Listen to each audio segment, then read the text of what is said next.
people should check their risk tolerance because we are seeing a lot of froth throughout the industry. The crypto bull run may have reached an inflection point. While Bitcoin has been ranging sideways for the last few months, a number of altcoins have been registering outstanding gains.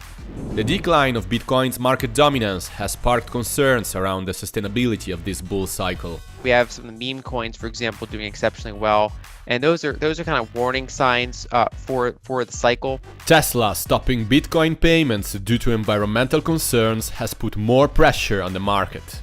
How much upside potential is left in this Bitcoin bull run? Are competitors threatening Bitcoin's network effect? Facing uncertainty, what should investors do in order to protect their portfolio? To answer these questions, we reached out to strategic investor Lyn Alden. So the last time you talked to us back in November, you predicted Bitcoin's growing network effect would propel it to a $1 trillion market cap. I think the market cap could easily go to over $1 trillion. Because that's still a small fraction of gold's market cap. That target has been reached, so congrats for the successful prediction. The question now is, how much steam is left in the Bitcoin bull cycle? And is there still upside potential, or we reached already the top? Yeah, I think that's a really good question, and admittedly, it's hard to answer. So if we look at a couple different indicators, they're telling us somewhat conflicting things. And so we've had a 2.5 month consolidation. We built up a lot of support here, but also a decent amount of resistance. And if you look at a bunch of indicators like the HODL wave, like for example the cycle of longer term holders selling into some of the new bullishness, that's not been as extensive as previous cycles so far, which generally indicates that there's probably still more to go. If you look at different momentum indicators, like the how far above the market capitalization is compared to the realized capitalization, which is kind of a measure of cost basis, and other sort of say deviations from moving averages. It never really had quite the blow off top that it had in previous post-halving cycles. And so by a lot of those metrics, there's probably still upside to go.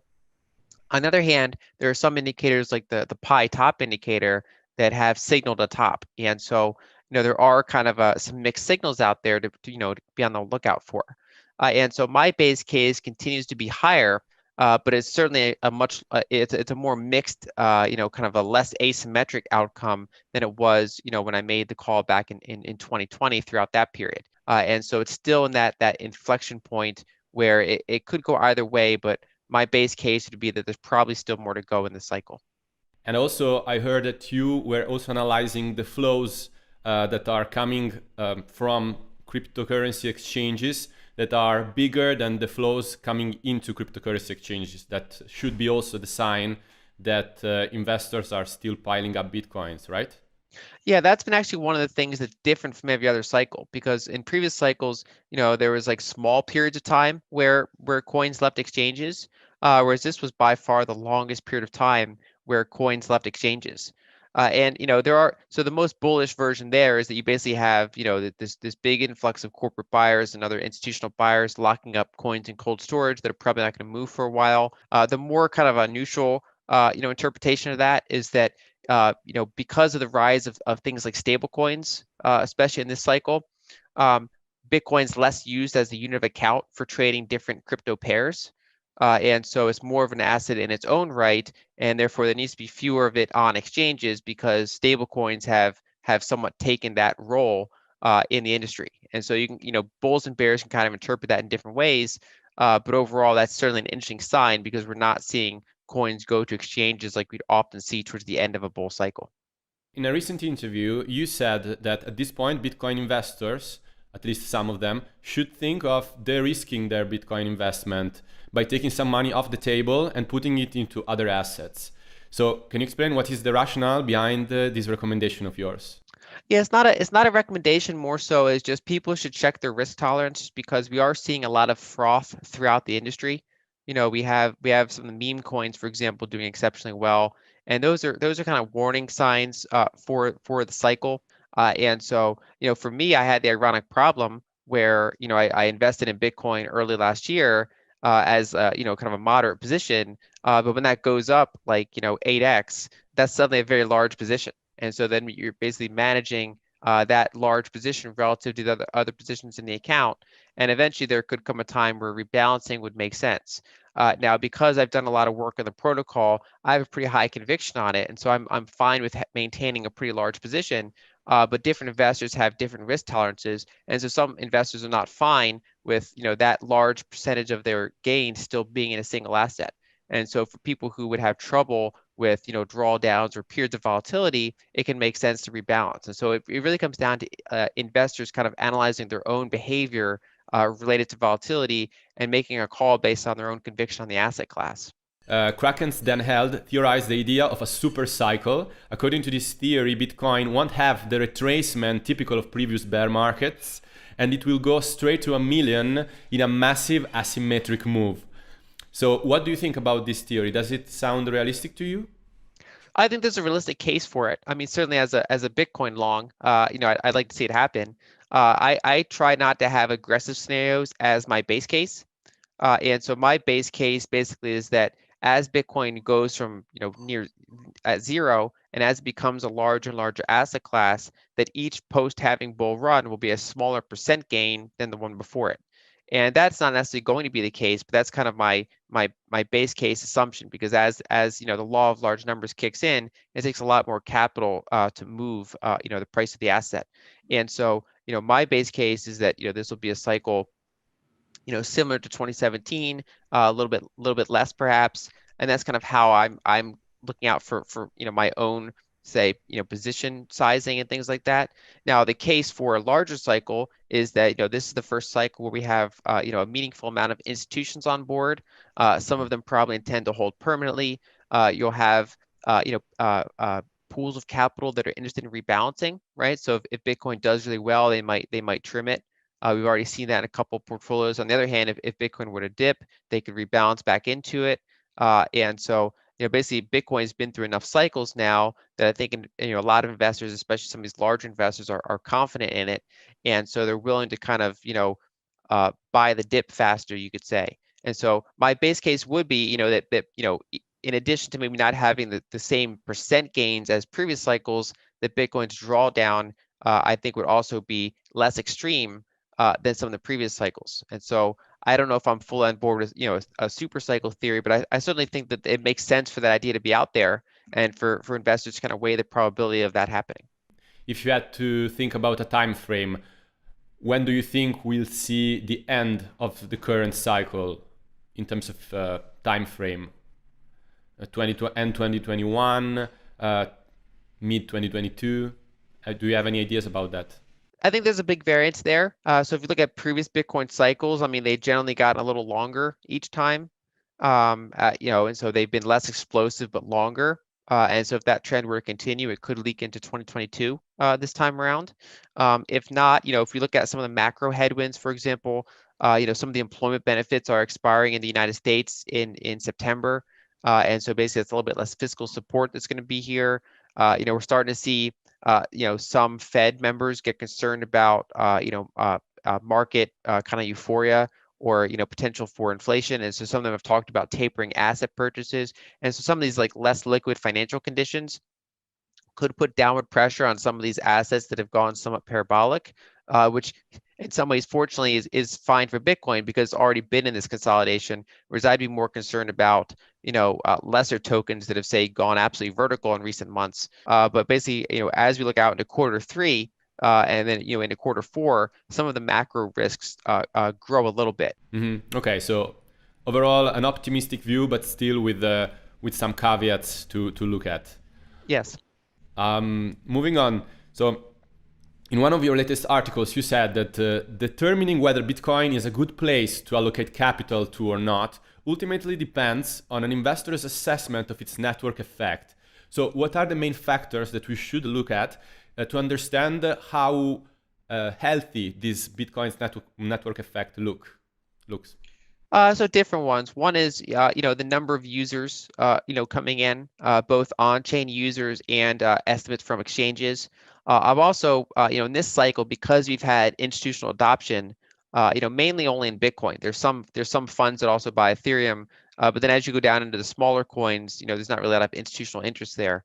And so if you look at, ways that Bitcoin and some of the other, top protocols have been adopted into institutions have been interesting. So you have things like PayPal integration, you have, Cash App integration for Bitcoin.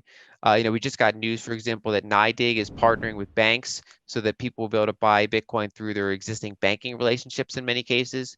And so I also keep looking for new corporations that add Bitcoin to their balance sheet. And so these are companies that, they're not exchanges, they're not Bitcoin native companies, but that decide to have a non-zero Bitcoin allocation. Um, you know, uh, you know, I think not that many will go all in like MicroStrategy has, because he's like a Super Bowl. But I think you'll have more companies do what say Square did, where they put a smaller allocation of their cash into Bitcoin as kind of a longer term hedge for the rest of their cash position. And so I look for different signs of progress there. I'm also watching things like some of the apps that are being developed, making use of the Lightning Network and the underlying technology that like Lightning Labs is providing, where you have like Strike Global and some of these other places that are starting to use Lightning. Because that's not been around as long as Bitcoin, and so that layer is earlier in its growth phase, but we're starting to see some potential use cases out of that for even, for example, fiat to fiat transfer using Bitcoin as an intermediary. And so there's a lot of signs like that I look for engaging Bitcoin's network health. One of the signals pointing at the strength of Bitcoin's network effect is its market dominance. So back in 2017, you decided not to invest in Bitcoin, among other things, because its market dominance was declining. And in recent months, we are seeing a similar scenario. Bitcoin's market dominance has been going down. It currently sits at around 48%, down from 70% in January. So if this trend continue, couldn't it undermine Bitcoin's network effect? I think we have to look at that question over multiple business cycles. And so back in 2017, in addition to Bitcoin's dominance falling, we also had the Bitcoin and Bitcoin Cash split, which added extra uncertainty for Bitcoin and that ecosystem. Besides Bitcoin and Ethereum, a lot of the major coins that were around in the last cycle that chipped into Bitcoin's market dominance are not the same ones that are around in this cycle chipping into Bitcoin. So, for example, in the last cycle, Dogecoin was not a meaningful percentage of Bitcoin's market cap, whereas this time we have like the Dogecoin like meme spike going on. That's been pretty persistent. We also are seeing a rise of a bunch of these DeFi tokens. We've seen Binance come on the scene, and so I'd be more concerned if I saw protocols that say chipped into Bitcoin's market dominance in one cycle and then chip even more into it in the next market cycle. I think that's where it gets kind of concerning. And so far we haven't seen that. I mean, the one that you can say comes close is Ethereum, but that's still not reached say all-time highs in terms of the ETH BTC ratio. So if you were to see that gaining market share on Bitcoin in multiple cycles, that's another kind of network effect in the industry to watch. But outside of those top two protocols, we see that the wave of challengers keeps being a different wave of challengers, and so that's basically showing that in those bull markets, a lot of those tokens don't have longevity to get around to the next cycle. And so we'll see how Bitcoin's dominance does at say the other end of this bull market. We'll see after the bear market kind of where the chips fall in that cycle, and then where it starts rising from there to see which ones are persistent. So focusing on Ethereum. So Ethereum has been outperforming Bitcoin in 2021 so far, and its market dominance is increasing. So there is a lot of talk about this flippening, a scenario in which Ether replaces Bitcoin as the leading crypto. So how realistic is such a scenario according to you? I think in a bull cycle, it's a low probability, but a non-zero probability. Because, for example, if you look how explosive that Ethereum was in 2017, towards the end of it, that had a giant blow off top and really kind of took a meaningful percentage of the market capitalization back then. And for example, that ETH to BTC ratio still hasn't reached that cycle high. And so if you were to have another blow off top, it's certainly possible. I try not to prove a negative or rule out improbable outcomes.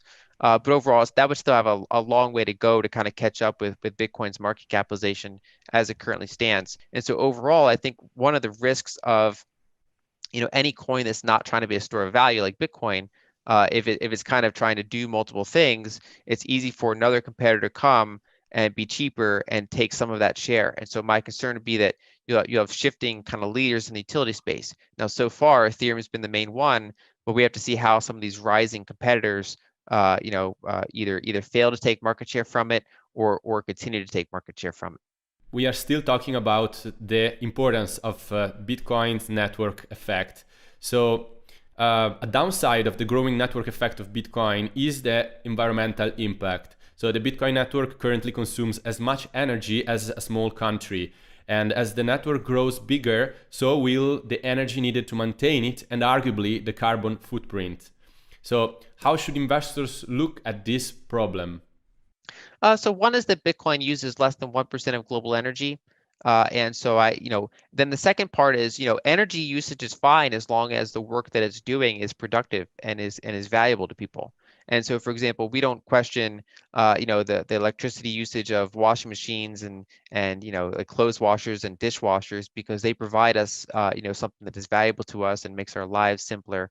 And so when you look at Bitcoin, the thing is that it scales pretty well. And so it has a pretty big energy requirement, but then as it grows, that doesn't scale at the same rate. And so if you look at, say, Bitcoin's energy usage as a percentage of market capitalization, that's been going down every year since inception, and that's because the block subsidy, gets cut in half every 4 years. And so if you look at, the percentage of Bitcoin's market cap spent on security, so that's a combination of the subsidies and the transaction fees, that keeps going down. And so let's say Bitcoin does continue to grow from here, it becomes a 2 trillion, a $5 trillion asset class, whatever the numbers it reaches. That doesn't necessarily mean that energy component is going to go up 2 to 5 times because the block subsidy, in a few years will be cut in half again. And so I don't view the too much energy usage as a problem because of that exponential reduction in block subsidies. And I'm more focused on making sure that Bitcoin continues to use an adequate amount of energy relative to its market cap. Mm-hmm. Gotcha. Okay, now to conclude, I would like to ask you one last question. We don't have a crystal ball, but I was pretty excited to see that you actually got right the latest prediction in our latest interview about Bitcoin reaching $1 trillion market cap. So, what is the next milestone in terms of market cap that you are looking at for the end of this bull cycle? So I guess I'm looking at Bitcoin over 100,000. And so, you can call that maybe a $2 trillion market cap. And it's one of those things, that I was very, very high conviction on that 1 trillion market cap. Whereas now, we have to see how this plays out. And so, I think it certainly could consolidate and disappoint as a reasonable probability. But I also think that there's a pretty good probability that it continues to surge from here. And I'm certainly